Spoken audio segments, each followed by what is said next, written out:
সম্মানিত ভিউয়ার্স, আসসালামু আলাইকুম। ফুড প্যারাডাইসের পক্ষ থেকে সকলকে জানাই শুভেচ্ছা ও অভিনন্দন। আপনারা দেশের যেই প্রান্তে থাকেন না কেন, আজকে আমরা সরাসরি আমাদের এই লাইভ ভিডিওর মাধ্যমে আপনাদের জানান দিতে চাই দিনাজপুরের লিচু পরিস্থিতি বা লিচু বাগানের কি অবস্থা, সেই জিনিসটা তুলে ধরার জন্যই আজকে মূলত এই লাইভ ভিডিও করা। আপনারা দেখতে পাচ্ছেন যে আমাদের দিনাজপুরে এই লিচু বাগানগুলোতে থোকায় থোকায় মুকুল কেবল এসেছে। এই এই এখনো মুকুল ফুলগুলো ওইভাবে করে ফুটেনি বা পরাগায়ন এখনো সেভাবে শুরু হয়নি। আপনারা দেখতে পাচ্ছেন প্রতিটা গাছে। এখানে আপনাদের যদি আমি দেখায় থাকি যে আপনারা দেখেন যে এখানে নতুন পাতা, এই নতুন পাতা হলে সাধারণত এই মুকুল আসে না, খুব কম মুকুল আসে। ওই ওই বাম দিকে যে গাছটা আছে আমার, এই গাছের থেকে দেখেন এটা পুরাতন পাতা, এই গাছে অনেক পরিমাণ মুকুল এসেছে, সেই তুলনায় এই গাছের কিছুই নেই।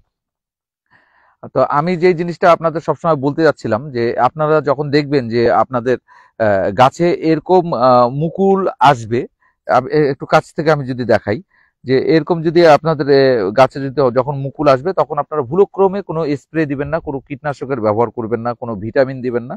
কারণ এই সময় যদি আপনারা স্প্রে করেন বা কোনো ভিটামিন দেন, তাহলে আপনাদের পরাগায়নের সময় আপনার সেটা ব্যাঘাত হবে। কারণ মৌমাছিরা সবসময় আপনার হচ্ছে এই ফুলে ফুলে বিচরণ করবে।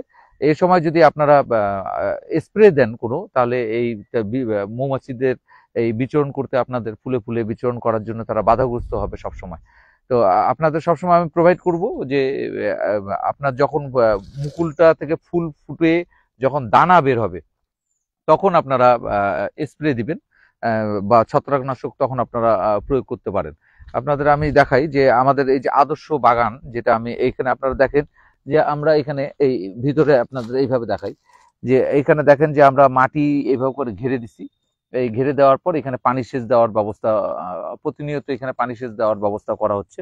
আপনাদের যদি আমি আরো দেখায় থাকি যে আপনারা যদি এই সাইডে আসেন, এখানে যদি দেখাই যে প্রতিটা এখানে সাবমার্সেলের মাধ্যমে এখানে পানি দেওয়া হয়ে থাকে। আপনারা এখানে যদি দেখেন যে এইভাবে করে ড্রেন করা হয়েছে।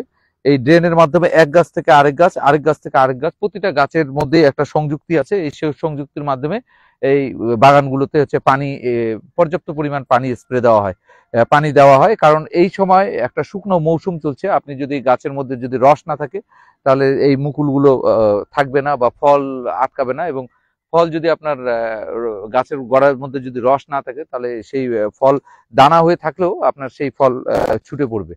আর আপনারা জানেন যে এই সময় আমাদের দিনাজপুরে প্রচুর পরিমাণ মৌচাষিরা আসে এবং এই লিচুর মধু, আপনার হচ্ছে এই লিচু ফুলের থেকে মধু সংগ্রহ করে। মানে এখানে বক্সগুলো লাগাবে তারা এবং এখান থেকে এই ফুলগুলো থেকে তারা সব প্রতিনিয়ত সেই মৌমাছিরা মধু সংগ্রহ করে।